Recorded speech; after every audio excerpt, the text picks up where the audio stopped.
hemos venido en los últimos años, diría los últimos 3 años ya, viendo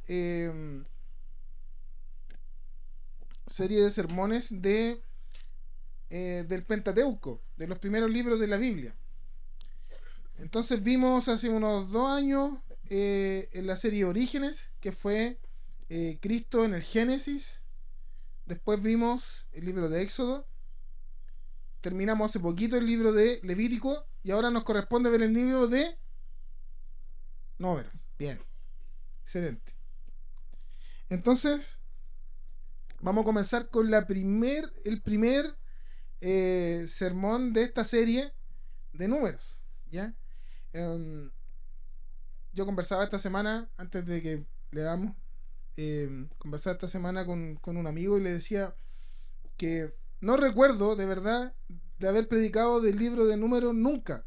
Seguramente hubo un texto muy particular cuando eh, la burra le habla a Balaam, que eso está en número. Probablemente haya sido esa la vez que yo haya predicado de números, pero no me acuerdo de haber predicado de números nunca. Así que fue un bonito desafío, y va a ser un bonito desafío también reencontrarse con este libro, reencontrarse con el estudio de este libro que para nosotros en ocasiones es un poco difícil de entenderlo porque hay harto nombre, pero bueno, estamos aquí. El Señor nos bendiga en esto. Les voy a pedir entonces que abran su Biblia en el cuarto libro de la Biblia, que es el libro de Números. Y vamos a leer el capítulo 1.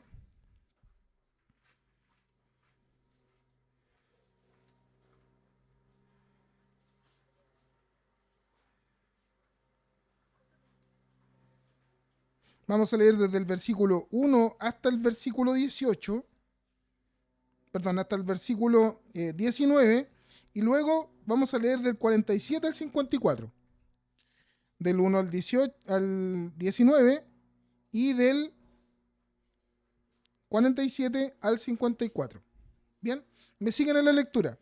Dice así: el día primero del mes segundo del segundo año de la salida de Egipto, el Señor habló con Moisés en el desierto de Sinaí, en el tabernáculo de reunión. Le dijo: levanten el censo de toda la congregación de los hijos de Israel, cuenten los nombres de todos y de cada uno de los varones y anótenlos por familias y las familias de sus antepasados y por las familias de sus antepasados. Aarón y tú contarán a todos los israelitas de 20 años para arriba que puedan salir a la guerra y los agruparán en escuadrones. Con ustedes estará un varón de cada tribu que sea jefe de la familia de sus antepasados. Estos son los nombres de los varones que estarán con ustedes: de la tribu de Rubén, Elisur, hijo de Sedeur; de Simeón, Selumiel, hijo de Surisadai; de Judá, Nazón, hijo de Aminadab; de Isaacar, Natanael, hijo de Suar; de Zabulón, Eliab, hijo de Elón; de los hijos de José, de Efraín, Elisama, hijo de Amiud; de Manasés, Gamaliel, hijo de Pedasur; de Benjamín, Abidán, hijo de Gedeoni; de Dan, Ahieser, hijo de Amisadai; de Aser, Pagiel, hijo de Ocrán; de Gad, Eliasaf, hijo de Deuel; de Neftalí, Ahirá, hijo de Nan. Estos eran jefes de las tribus de sus padres y capitanes de los escuadrones de Israel, y fueron nombrados entre la congregación. Y Moisés y Aarón tomaron a estos varones designados por nombre. Y el día primero del mes segundo reunieron a toda la congregación y fueron agrupando a todos por familias, según las familias de sus antepasados, según la cuenta de los nombres de los mayores de 20 años. Moisés los contó en el desierto de Sinaí, tal y como el Señor se lo había ordenado. Versículo 47. Los levitas no fueron contados entre ellos según la tribu de sus padres, porque el Señor habló a Moisés y les dijo: la tribu de Leví será la única a la que no contarás, ni llevarás la cuenta de ellos entre los israelitas, sino que pondrás a los levitas en el tabernáculo del testimonio, a cargo de todos los utensilios y de todo lo que les pertenece. Ellos llevarán el tabernáculo a todos y todos sus enseres, y acamparán alrededor del tabernáculo y servirán en él. Cuando el tabernáculo haya de trasladarse, los levitas lo desarmarán, y cuando haya que detenerse, los levitas lo armarán. Y el extraño que se acerque será condenado a muerte. Los hijos de Israel acamparán en su respectivo campamento, cada uno junto a su bandera y en el orden de sus ejércitos. Pero los levitas acamparán alrededor del tabernáculo del testimonio, para que no venga la ira sobre la congregación de los hijos de Israel, y ocuparán de cuidar el tabernáculo del testimonio. Y los hijos de Israel hicieron todo conforme a lo que el Señor le ordenó a Moisés. Amén. Oremos. Señor, te damos gracias. Te bendecimos, Señor, en esta mañana. Te pedimos, Señor, que tú hables a nuestro corazón. Hables, Señor, según nuestra necesidad, Padre Santo, conforme a tu voluntad, a cada uno de nosotros. Te pido, Señor, que uses mis labios, Señor, en esta hora para predicar tu palabra fielmente y poder, Señor, comenzar con esta serie que, por sobre cualquier otra cosa, Señor, lo que busca es engrandecer tu nombre y glorificar tu nombre en medio nuestro, hijos tuyos, pueblo tuyo. Gracias, Señor, te damos. En el nombre de Jesús. Amén. Bien.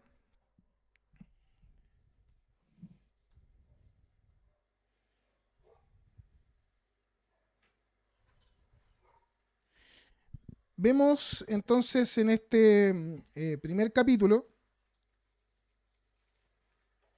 hartos nombres con los que puede ponerle nombre a su hijo, a sus nietos que vienen, ¿ya? Si quiere poner nombre, ahí hay hartos nombres encachados. Nosotros vemos en la teología, de hecho hoy día lo recordamos en el catecúmeno, y cuando nos acercamos a la teología, nos acercamos también a la revelación de Dios, y nos damos cuenta de que Dios se revela a los hombres de dos maneras muy especiales, ¿ya? O de dos maneras en particular. Una de manera general y otra de manera especial o de manera particular. Entonces nosotros vemos de manera especial cómo Dios se revela a través de la naturaleza, de manera general, ¿ya? A través de la naturaleza. La palabra del Señor dice en Salmos capítulo 19 que los cielos cuentan la gloria de Dios y el firmamento anuncia las obras de sus manos. Nosotros que somos canutos, cuando vamos al sur, por ejemplo, y vemos las estrellas que aquí no podemos ver aquí en Santiago, salvo cuando se cortó la luz esa vez, hubo un apagón, vimos las estrellas después de muchos años. Pero cuando vamos al sur y no hay mucha contaminación lumínica en las ciudades, en los pueblos, podemos contemplar, por ejemplo, el firmamento. Vemos las montañas después de un día de lluvia, vemos aquí la cordillera. Los que vivimos en Puente Alto tenemos esa gracia de poder levantarnos en la mañana y ver la cordillera ahí majestuosa. Y nos gloriamos o nos alegramos de la creación de Dios. Y decimos que, ¿cómo esto va a ser por casualidad? ¿Cómo esto va a ser porque fue nomás? Y los canutos entendemos que esto es creación de Dios. Sin embargo, para los no creyentes, para los no canutos, no lo estoy diciendo de manera peyorativa, ¿ya? Pero para los no creyentes, también la creación les muestra que hay un ser creador de todas las cosas. La creación misma muestra la presencia de Dios y la existencia de Dios. Por lo tanto, nadie tiene excusa para decir que Dios no existe. Nadie puede decir, no, Dios no existe, porque la creación misma es evidencia, la muestra de que hay un ser superior que ha creado todas las cosas de manera perfecta, ordenada. Por lo tanto, cuando nos encontramos con la creación, nos encontramos con esta primera revelación de Dios, que es a través de la creación, para los hombres.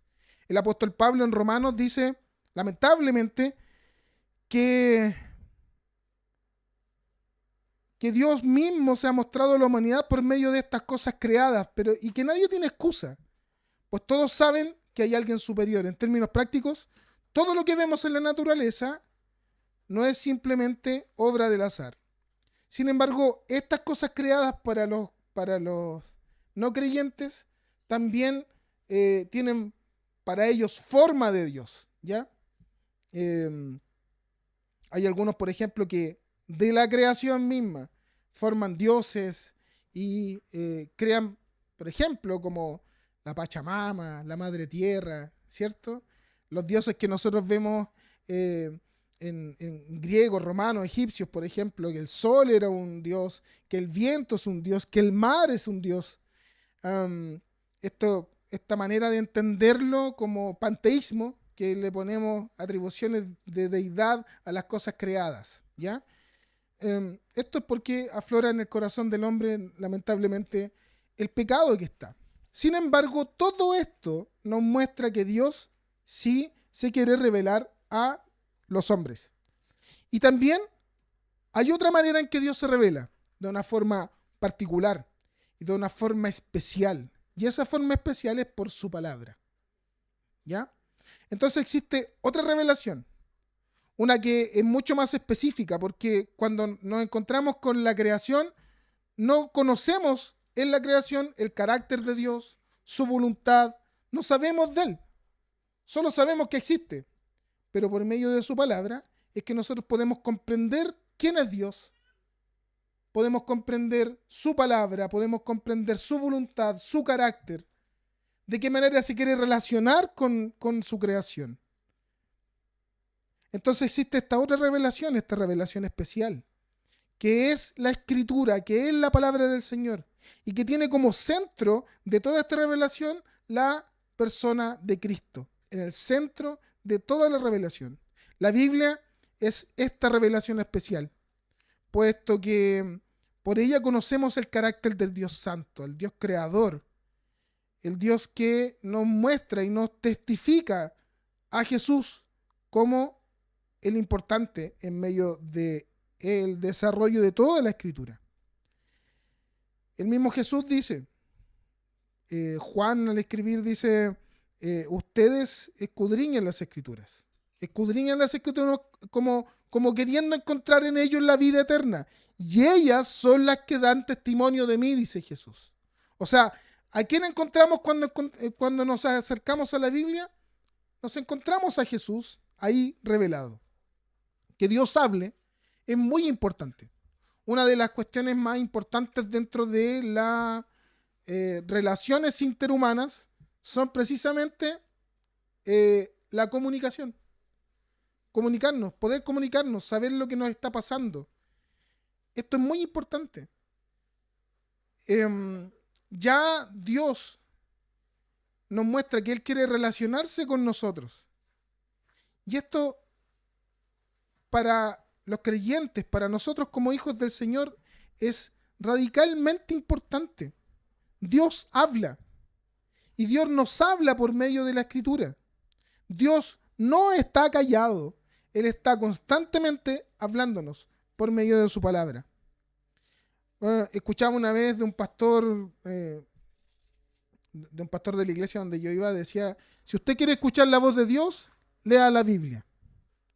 Y si quiere escucharlo audiblemente más fuerte, léala en voz alta. De ninguna otra forma vamos a encontrar la voz de Dios solo en la Escritura, por medio de la Escritura. No espere que venga un ángel del cielo, que vaya a tener sueños extraordinarios, que podría tenerlos, pero probablemente muchos de esos sueños sean porque comió muy tarde, porque anda comiendo fritura a las 2 de la mañana. Pero también el Señor se puede revelar de otras maneras, ¿ya? Y encontramos en la Biblia, por ejemplo, algunas formas en que Dios se reveló a través de la historia. Algunos directamente, por medio de sueños, por medio de señales. A Abraham, a Moisés, a José, a Daniel, a Gedeón, a Elías. Dios se reveló de manera directa. ¿Se acuerdan cuando hubo una teofanía? O sea, una presencia de Dios de alguna forma en la zarza ardiendo cuando Moisés se está acercando, ¿cierto? Moisés va y ¿qué pasa? Hay una zarza que está ardiendo y no se consume. Y de la zarza sale una voz diciendo, Moisés, sácate los zapatos, ¿cierto? ¿Ya? Sácate al tiro las zapatillas. ¿Ya? Porque el lugar que estás pisando, santo es. ¿Cierto? El lugar donde estás es santo. Ahora, en rigor, ¿la zarza era santa? ¿La tierra en ese momento, en ese lugar, era santo? No. ¿Qué es lo que hacía santo ese lugar y ese momento? La presencia de Dios ahí. Entonces, Dios se manifestó de estas maneras, a través de los profetas, de muchas formas, diciendo Dios la voluntad que él tenía o qué quería, qué esperaba del pueblo. También por los apóstoles en el Nuevo Testamento. Por medio de los apóstoles también hubo esta revelación de parte de Dios. Nosotros vemos cómo la Biblia, por ejemplo, nos muestra la revelación de Dios a través de los discípulos, a través de los apóstoles. Tenemos cartas escritas por ellos como parte de la escritura, de la revelación de Dios a nosotros. Y finalmente, la palabra encarnada, que es Cristo mismo, anunciando que Él es la palabra, que Él es el verbo encarnado. Él es la palabra de Dios, ¿ya? Entonces, esto que nosotros vemos en el estudio de la palabra cuando nos acercamos, también lo vemos precisamente en esta primera parte de esta serie de sermones en el primer capítulo. Dios hablando a su pueblo. Y esto es lo que vivieron los israelitas. Esto es lo que vivieron el pueblo de Israel específicamente. Ya estudiamos años anteriores, como les decía, el libro de Génesis, el libro de Éxodo, Levítico. Ahora seguimos conociendo el Pentateuco, vale decir, estos primeros 5 libros de la Biblia, y iniciamos con esta serie de sermones, el libro de Números. Ya recientemente terminamos el libro de Levítico y estaba viendo algunas cuestiones importantes. Por ejemplo, el libro de Números en el original es conocido también como En el desierto. El nombre del libro como En el desierto. Posteriormente, en la Septuaginta, cuando los primeros rollos se tradujeron al griego, es cuando se traduce el nombre o se le asigna el nombre de Números, particularmente por 2 censos que están registrados ahí. El primero que estamos viendo en el capítulo 1 y uno en el capítulo 26. 2 censos de carácter militar, ¿ya? Y vamos a ver por qué. Pero básicamente se llama libro de números por esto, porque hay muchos números, ¿ya? Y tiene que ver precisamente con estos 2 censos que se hicieron en diferentes episodios en el libro de números, ¿ya? Pero también es conocido en la tradición judía como En el desierto. Y esto particularmente, ¿por qué? Porque cuando nosotros vemos el libro de Éxodo, el relato de Éxodo es de 1 año aproximadamente. El relato de Éxodo, capítulo 1 hasta el final, lo que pasa ahí, lo que acontece es en un lapso aproximado de 1 año, que es desde que ellos salen de Egipto, de la esclavitud de Egipto, hasta ir a la tierra de Canaán. Sin embargo, llegan hasta Sinaí, donde en el monte Sinaí son entregadas las tablas y las leyes. ¿Se acuerdan? ¿Sí? Hasta ahí llega el relato de Éxodo. Cuando salen, y esa primera travesía es de 1 año. Luego, vimos el libro de Levítico, que lo estuvimos leyendo, lo estuvimos estudiando en una serie de sermones como por 4 meses más o menos. Y ese relato está entre 2 y 3 meses solamente, cuando están asentados en el Sinaí. Y ahí exclusivamente Dios entrega las leyes sacerdotales y todo lo que nosotros vimos en Levítico. Todo este preparativo para lo que vendría más adelante, que es el libro de Números. Y el libro de Números contempla un lapso más o menos de 39 años de ahí en adelante, Así que nos quedan 38 años de sermones, ¿ya? De esta serie. Porque vamos a ir día por día, ¿ya? 39 años. Esta serie de sermones, entonces, este libro, que es el libro de Números, contempla más o menos este lapso de tiempo, 39 años, desde que ellos salen del Sinaí hasta la conquista en la tierra de Canaán. Y pasan muchas cosas en medio, muchas cosas, ¿ya? Sin embargo, en esta primera parte nos vamos a centrar en algo muy interesante, que es que Dios habla. Y Dios habla en 3 aspectos. La primera de ellas es que Dios habla para poner orden a su pueblo. Y esto está contemplado en los primeros versículos del 1 al 19. No los vamos a leer, porque ya leímos gran parte de esto, pero nos vamos a centrar en esto. Es interesante que el título de este sermón, a todo esto, el título del sermón es que el Dios que habla a su pueblo, ¿ya? Y el título de la serie es la serie del libro de Números, Cristo en medio del campamento. Y vamos a ver por qué, ¿ya? Esto es súper interesante. Pero el título de este sermón es que Dios habla a su pueblo en esta primera parte.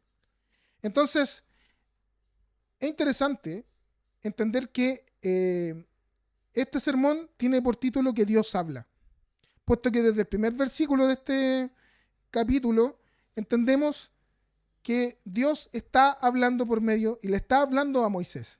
Ahora hay una particularidad, una cuestión muy interesante, que el Levítico capítulo 1, en los primeros versículos, habla acerca de lo mismo, Dios hablando a Moisés desde el tabernáculo. Cuando nos encontramos con el primer versículo del libro de Números, encontramos que Dios habla a Moisés en el tabernáculo. Y ahí hay una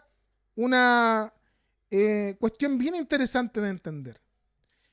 Cuando fueron entregadas las leyes, Dios habla a Moisés desde afuera. Moisés afuera del campamento, afuera del tabernáculo, escuchando la voz de Dios. Ahora en en Números, ya Moisés está dentro del tabernáculo. Él puede entrar, ¿ya? Sin embargo, él no oficia como sacerdote porque no es sacerdote. Sin embargo, para recibir la voz de Dios, él está en el tabernáculo, en el lugar santo, para escuchar la voz de Dios que está en el lugar santísimo. Y eso es interesante porque, de alguna forma, Moisés ya está ejerciendo su labor de mediador o de profeta en medio del pueblo, desde Números en adelante. Ahora, ¿por qué es importante también entender que Dios habló? Porque el libro de Números, a diferencia de todos los otros libros de la Biblia, la expresión Dios habló o en sus diferentes variaciones, Dios habló, Dios dijo, lo encontramos más de 150 veces en este libro. Más de 150 veces. Por lo tanto, es muy importante, los que han venido a los estudios de interpretación bíblica, que cuando hay una frase, una idea, se repite muchas veces, entonces, ¿qué quiere decir eso? Que ese es el carácter de ese texto que estamos leyendo. Cuando vemos este libro y nos damos cuenta de que hay más de 150 veces que Dios está hablando, entonces, ¿qué quiere decir eso? Que Dios está hablando. ¿Ya? Cuando nos encontramos con el libro de Números, nos vamos a dar cuenta de que Dios habla, de que Dios está presente en toda la historia de Israel. Son 39 años de caminar por el desierto y que en cada episodio Dios está hablando al pueblo para poder motivarlos, también para poder de alguna forma dirigirlos y también disciplinarlos. Y vamos a ver a lo largo de esta serie de sermones por qué también los disciplina. Comienza una serie de indicaciones a Moisés para organizar al pueblo que va a caminar a la tierra prometida. En los primeros capítulos se centra en el primer censo que Dios le pide a Moisés que haga. Para eso comenzamos en el primer capítulo y vamos a entender que Dios habla. Ahora la pregunta es, ¿para qué habla Dios? ¿Por qué habla Dios? ¿Ya? Entonces la primera parte que nosotros vemos es que Dios habla para ordenar al pueblo, para hacer este censo, para ordenar al pueblo. Y les dice que tienen que realizar un censo a todos los hombres capaces, es decir, más de 20 años de edad, ¿ya? Y es una frase muy común esta, que Dios está hablando, ya lo habíamos dicho. Ahora,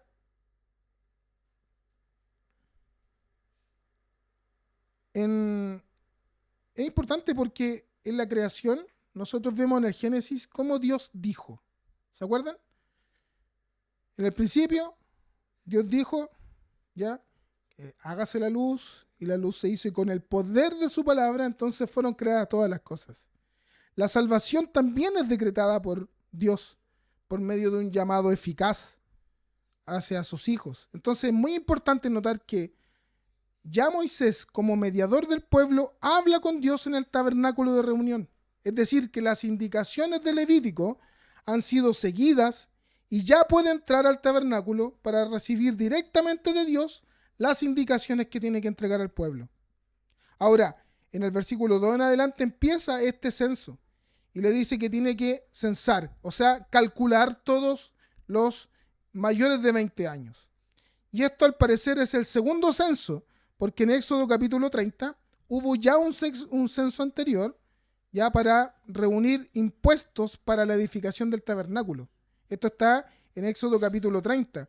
Ahí hay un censo ya para saber quiénes eran y de alguna forma para reunir fondos para la construcción del tabernáculo, donde todos pusieron de sus, no fueron a sus billeteras, sino que pusieron todo lo que tenían, oro, piedras preciosas, ¿cierto? Para la construcción del tabernáculo. Ahora,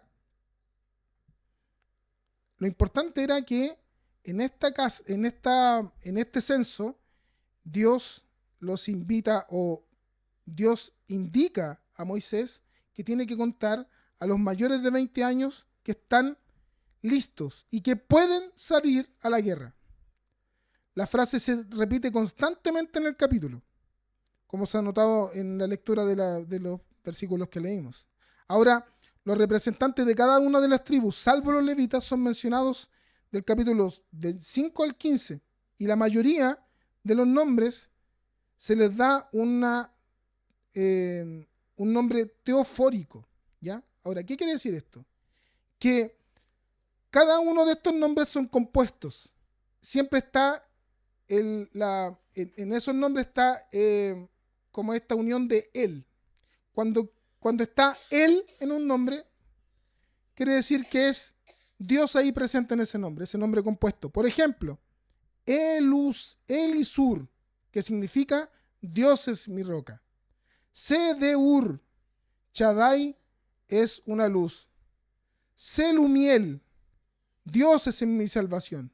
Y estos, por ejemplo, son cada uno de los nombres que están ahí, o la mayoría de esos nombres tienen esta composición de que Dios está presente. Básicamente, lo que se está diciendo ahí es que Dios está presente en cada uno de los príncipes, de los principales, de los que van a ser los principales de cada una de las tribus, ¿ya? O de cada uno de estos pelotones, ya batallones que se están formando, cada uno con su bandera. Después vamos a ver más adelante. Ahora, Dios ordena al pueblo con personas también hoy día a cargo para poder organizar a su iglesia. De esta manera se puede establecer una relación entre el orden que hay entre los pares hoy día.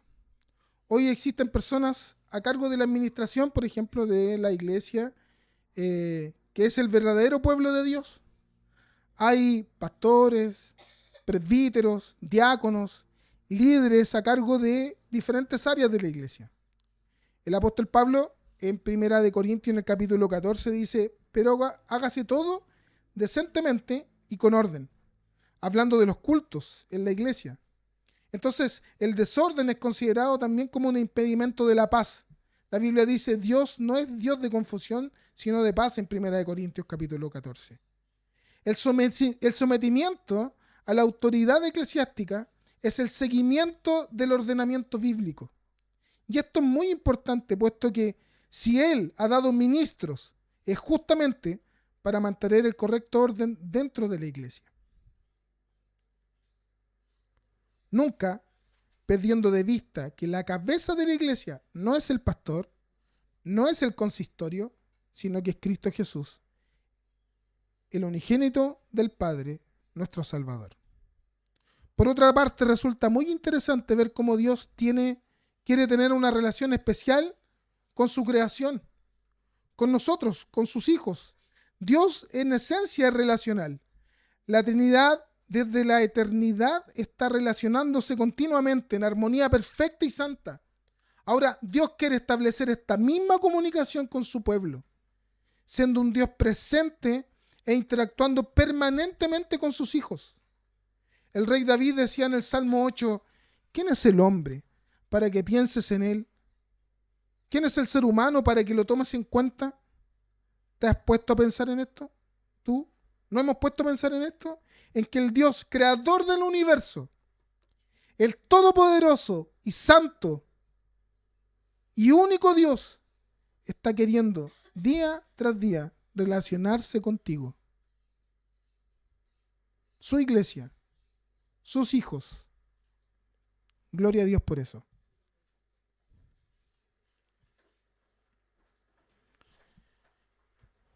La segunda parte es que Dios habla para censar a su pueblo, desde el versículo 20 en adelante hasta el 46.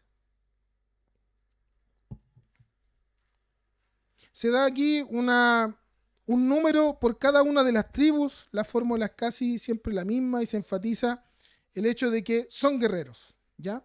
Al final de la sección del capítulo se da a cada uno el número de los guerreros. En total, 603.550. El versículo 46 dice eso.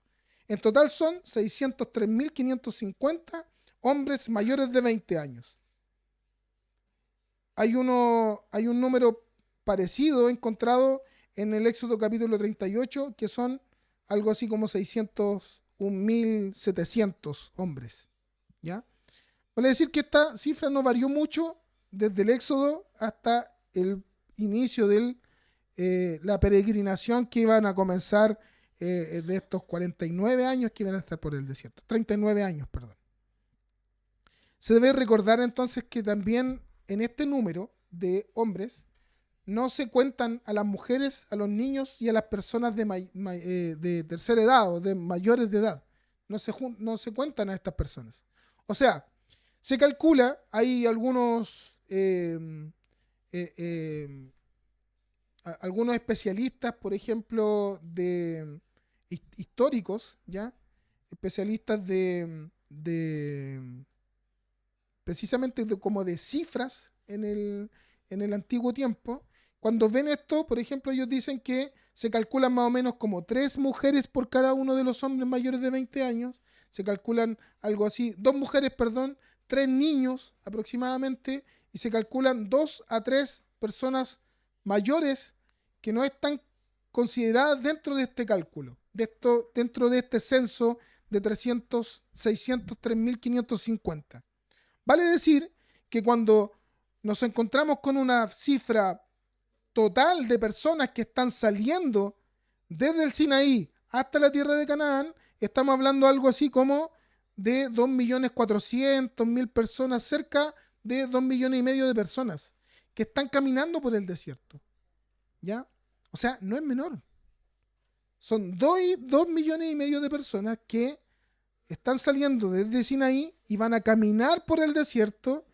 Por lo tanto, esas 2 millones de personas necesitaban ser y caminar de manera ordenada. ¿Han estado en el metro a la hora punta? Te suben y te bajan del tren, ¿no?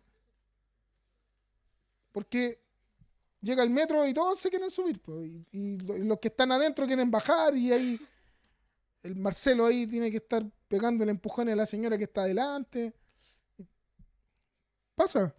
O sea, imagínense 2,5 millones de personas al mismo tiempo, tratando de mover a esas personas. La Ale queda agotada después de estar con 80 o 90 niños durante 5 días en el campamento. 80, po. Imagínense, 2,5 millones de personas, de esos, 1 millón más o menos de puros cabros chicos. Manejar eso necesariamente necesitaba de un orden. Y eso lo estableció Dios.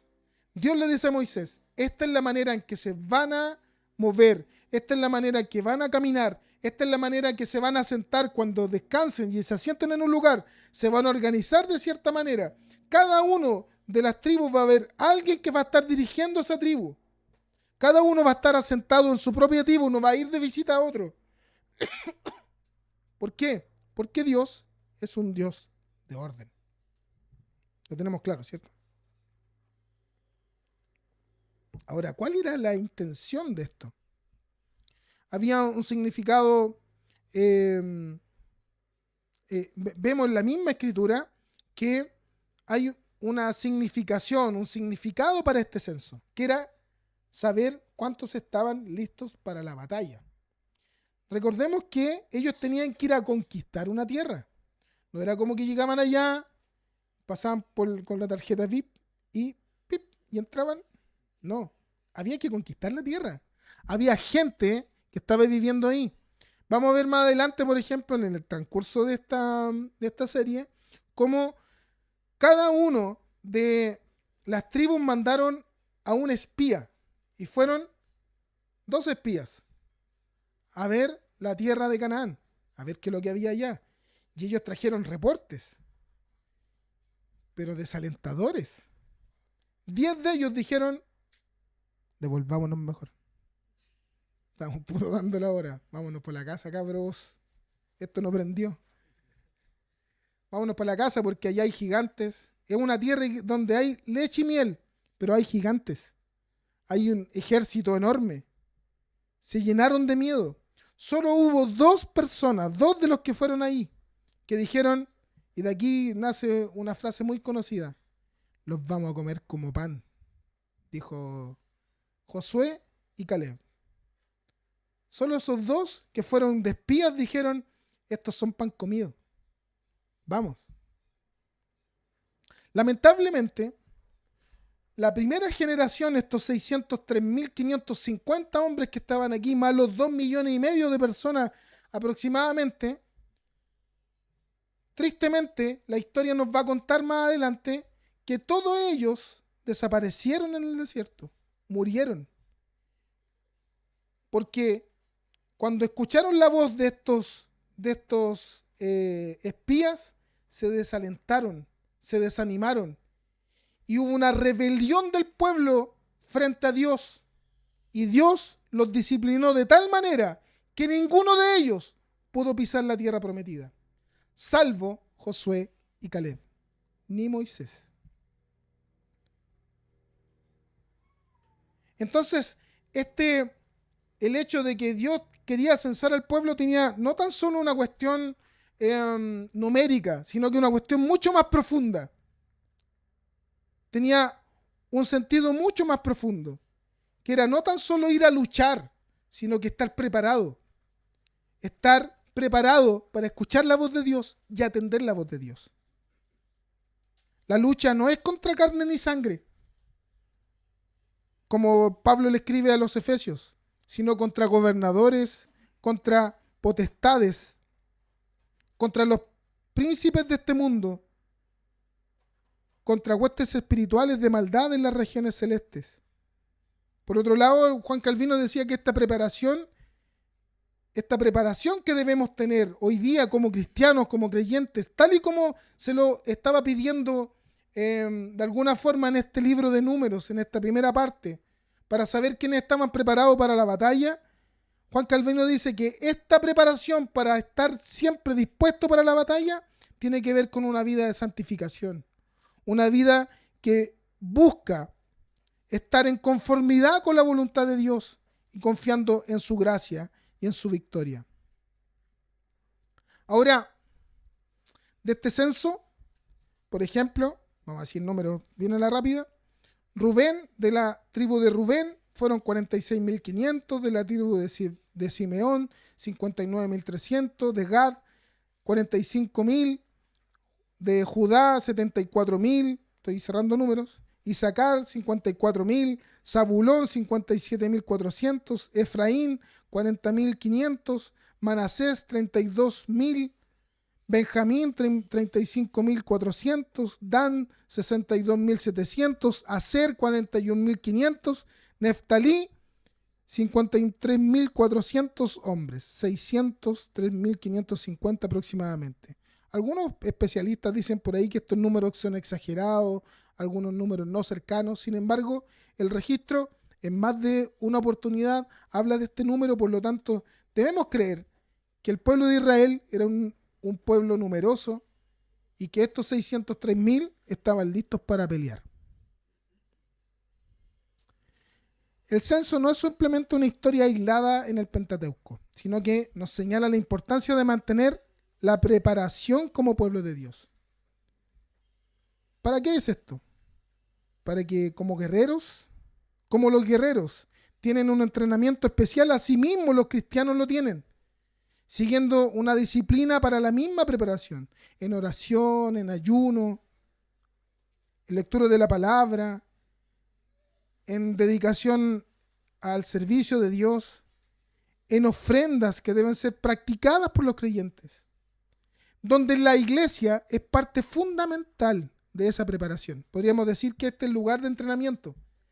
Es como la iglesia es el lugar de entrenamiento de los que estamos llamados a ser guerreros, ¿ya? A pelear, a batallar. Mateo comienza con la genealogía de Jesús, en el libro de Mateo. Luego Lucas menciona que Jesús nació en Belén porque sus padres habían ido a ese lugar para ser censados. No se sabe si Lucas estaba considerando los acontecimientos de este censo para recapitular la experiencia del pueblo de Dios en números. Pero sí es cierto que muchos otros paralelos se trazan entre los evangelios y el libro de Números y la experiencia de Israel en el desierto. La gran diferencia, y muy importante, es que en toda esta travesía de 39 años, Dios se acercó, habló, los dirigió, los cubrió, los protegió, y aún así ellos fracasaron muchas veces en el desierto. Pero cuando nos encontramos con la figura de Cristo y el nombre de Cristo, nos encontramos con alguien que realmente fue obediente y triunfó. Finalmente, Dios habla para santificar la tribu de Leví, que es la última parte, del versículo 47 al 54. Entonces, en los últimos versículos del capítulo 1, Moisés relata la necesidad de no contar a los levitas en el censo. Los levitas no fueron incluidos en este censo porque ellos tenían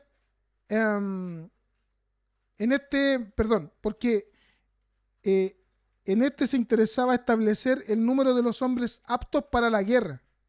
Y los levitas desempeñaban un papel diferente. Lo que ellos tenían que hacer era transportar, levantar el tabernáculo, guardar el tabernáculo cuando iban en tránsito, y cuando se asentaban en un lugar, nuevamente armar el tabernáculo con todos los utensilios. Mientras cada uno de los israelitas debían acampar en su respectivo campamento, según su bandera y el orden de los ejércitos, como dice en el relato que leímos, los levitas debían acampar alrededor del tabernáculo, con el fin de prohibir que las personas comunes se acerquen sin estarse preparados. En el versículo 53 dice que si alguno se acercaba al tabernáculo y que no era de los levitas, había una sentencia de muerte para esa persona. Tenía que morir. La infracción era la ira de Dios sobre esa persona y sobre el pueblo incluso. De hecho, para prevenir esta catástrofe, ellos entonces tenían que acampar alrededor de el tabernáculo para que nadie más pudiese entrar allá. Versículo 51. Esa drástica medida expresaba la realidad de la presencia de Dios en el tabernáculo. La tarea de los levitas era realmente importante, hermanos. Ellos debían guardar la santidad a tal nivel, puesto que son los encargados del tabernáculo de reunión. En este sentido, eran los protectores del culto, de la presencia de Dios en medio del campamento, el cual tenían serias indicaciones y era muy importante para el pueblo de Dios. El que los levitas se encargaran de levantar el tabernáculo, de encargarse de todos los trabajos que tenían que ver con el sacerdocio, que ya lo vimos en el libro de Levítico, era muy importante, porque en eso se manifestaba precisamente la presencia de Dios en medio del campamento. Esa era la importancia que tenían. De la misma manera hoy día,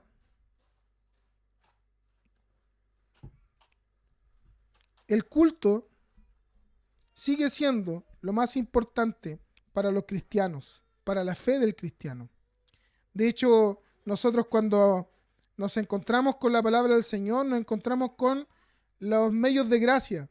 ¿Han escuchado cuando el Vladi estamos preparándonos para la cena cada domingo? Y él habla acerca de esto, de los medios de gracia. Medios de gracia como son la predicación de la palabra, medios de gracia como son los sacramentos, medios de gracia como es la oración, el culto público como medio de gracia. ¿Qué quiere decir esto? Que por medio de estos actos es que nosotros recibimos una bendición especial de Dios. Y es interesante que el culto para el cual nosotros nos estamos reuniendo cada domingo tenga este carácter. No venimos aquí para hacer vida social. Sí, lo podemos hacer después del culto. No venimos para, como dice el Vladi, no se distraiga con el celular cuando le llega una notificación. Los levitas estaban encargados de la santidad en medio de todo esto que se hacía para la alabanza a Dios, para la adoración a Dios.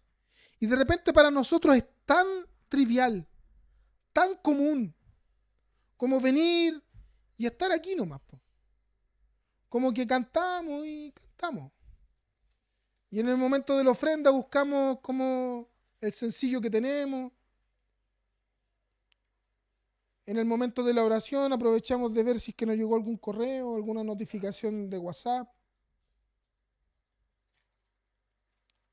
Es muy importante que podamos entender, como nuestros hermanos queridos reformadores también, que el culto es un medio de gracia. El culto es la ocasión, la oportunidad que nosotros tenemos de rendir de alguna manera adoración a nuestro Dios de manera comunitaria. Si esto lo hacemos todos los días probablemente, oramos en la casa, cuando están cocinando, yo me acuerdo de mi abuelita, cantaba himnos, algunos cantan reggaetón, pero lo hacemos derechamente en algunas ocasiones en nuestra casa, pero es distinto cuando estamos aquí todos juntos.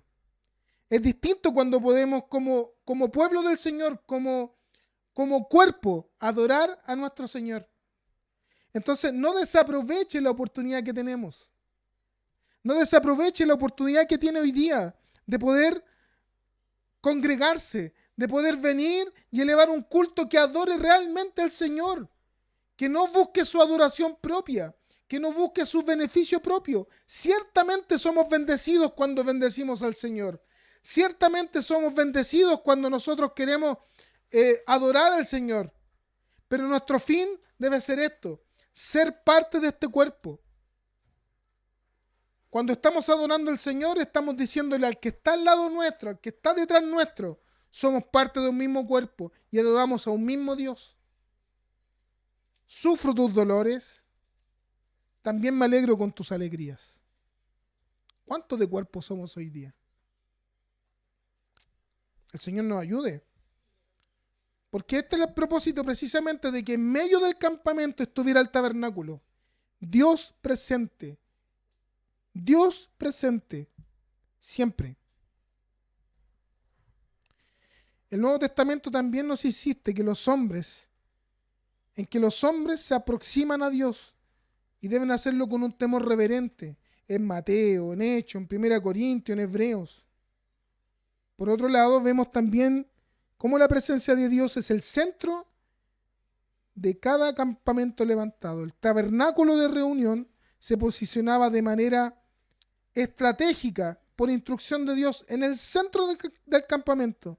De esta manera, nuestro culto siempre debe estar centrado en la persona de Jesucristo, no en nosotros, no en lo que podamos hacer o no hacer. Siempre el centro de nuestro culto debe ser la presencia y la persona de Jesucristo. Nunca puede haber nada más importante que la centralidad del Evangelio de Jesús en medio de nuestro culto congregacional, puesto que es la única manera de que podamos ser llevados en unidad como cuerpo, en donde Cristo es la cabeza. Para reflexionar y practicar, queridos, para terminar. Vimos cómo Dios habla, que Él ha hablado por su palabra de manera poderosa. Con esa palabra ha creado el universo de la nada, el ex nihilo el ex nihilo que vimos hace un tiempo atrás con el catecúmeno. Que Dios desde la nada, solo con el poder de su palabra, crea todas las cosas. No había materia prima. Dios desde la nada crea todas las cosas con el poder de su palabra. Y también con su palabra nos ha dado la salvación a todos sus elegidos y escogidos. Si Dios ha hablado entonces a nosotros, no nos queda más a nosotros que humillarnos y someternos a su voluntad. El último versículo que nosotros leímos, versículo 54, búsquelo ahí si es que lo tiene, vea lo que dice. Y esto es lo que debe pasar con nosotros cada vez que escuchamos la voz de Dios. Dice, y los hijos de Israel hicieron todo conforme a lo que el Señor le ordenó a Moisés. Eso justamente es lo que debemos hacer ante la voz de Dios. Obedecer. Obedecer. Obedecer. Hoy tenemos su palabra. Su voz es la palabra. Claramente es así. La Biblia no contiene la palabra de Dios, sino que la palabra es la voz de Dios completamente. En ella encontramos las indicaciones para el correcto orden de la iglesia, para nuestra propia vida. Las indicaciones para saber cómo prepararnos, cómo debemos rendir culto a Él. Encontramos todo en la palabra del Señor. La Biblia es inspirada por Dios. Dice que todo lo que Dios quería decir. Y su voz es clara y precisa. La palabra del Señor dice que en ella encontramos la palabra profética más segura. Y en ella hacemos bien en atender. Es nuestra palabra profética más segura. ¿Quiere escuchar la voz de Dios? ¿Quiere saber lo que Dios quiere? Acérquese a la lectura de la palabra. Dios se ha revelado a nuestra vida y hoy podemos conocerlo solo mediante su palabra.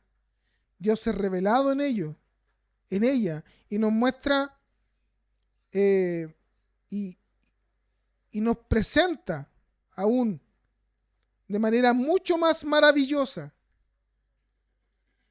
a esa palabra encarnada en su Hijo Jesucristo. Porque la palabra se hizo carne, se hizo persona en su Hijo Jesucristo. Dios ha hablado por medio de su Hijo. Y Él habitó en medio nuestro, como lo hemos leído otras veces. Tabernaculizó en medio de su pueblo. Jesús no tan solo quedó desde lejos siendo alguien que venía a anunciar la salvación, sino que Él vino, estuvo en medio nuestro y está en medio nuestro para mostrarnos que Dios está presente en cada uno de nuestros días, como el unigénito de Dios, quien nos ha mostrado realmente el Padre. Y hoy tenemos acceso mediante Él. Dios ha hablado por medio de Jesucristo para darnos salvación y mostrarnos que no hay otro camino fuera de Jesús, nuestro Salvador. Para terminar, veamos lo que dice Hebreos capítulo 1, del versículo 1 al 4. Dice así: Dios, habiendo hablado muchas veces y de muchas maneras en otro tiempo a los padres por los profetas, en estos postreros días nos ha hablado por el Hijo, a quien constituyó heredero de todo, y por quien asimismo hizo el universo, el cual, siendo el resplandor de su gloria y la imagen misma de su sustancia, y quien sustenta todas las cosas con su palabra, con la palabra de su poder, habiendo efectuado la purificación de nuestros pecados por medio de sí mismo, se sentó a la diestra de su majestad en las alturas, hecho tanto superior a los ángeles, cuanto heredó más excelente nombre que ellos. El Señor vino y el Señor vendrá nuevamente. ¿Saben para qué? Para que todo esto que está preparándonos hoy día, hoy podamos vivirlo completamente en la obra de Cristo Jesús en su segunda venida. ¿Quiere vivir una vida sin sufrimientos, sin pecados? El Señor viene. Y gloria a Dios por eso. Oremos. Señor, te damos gracias porque tú eres bueno, porque tu misericordia, Señor, es para siempre. Porque hoy día, Señor, nos recuerda, Señor, que tú estás presente en medio nuestro, que tu Hijo Jesucristo no vino solo, Señor, para morir en una cruz y que eso fuera una anécdota en la historia, sino que fuera, Señor, un acto de tal amor, de tal gracia, Señor, que nosotros pudiéramos como hijos tuyos ser beneficiarios, Señor, de esa bendición. Somos salvos gracias a la obra de tu Hijo Jesucristo. Somos salvos gracias a tu gracia, a tu perdón. Y te damos gracias, Señor, porque esperamos, sabemos, Señor, que tu presencia está en medio nuestro por tu Espíritu Santo. Tu Hijo Jesucristo, diariamente, Señor, conduciéndonos a ti como hijos tuyos. Permítenos, Señor, ser obedientes a esa voz. Permítenos, Señor, presentarnos cada día, Señor, como hijos que te bendicen, que te alaban, que glorifican tu nombre, Señor. Preparados, Señor, para pelear, Señor, la batalla que tú nos has puesto, Señor. Gracias, Señor, te damos porque no estamos solos, porque somos ayudados por tu Espíritu Santo, Señor. Queremos un día encontrarnos con tu Hijo Jesucristo nuevamente y vivir eternamente y para siempre toda la gracia, toda la consumación, Señor, de ese amor en nosotros. Gracias, Señor, te damos. En el nombre de Jesús. Amén.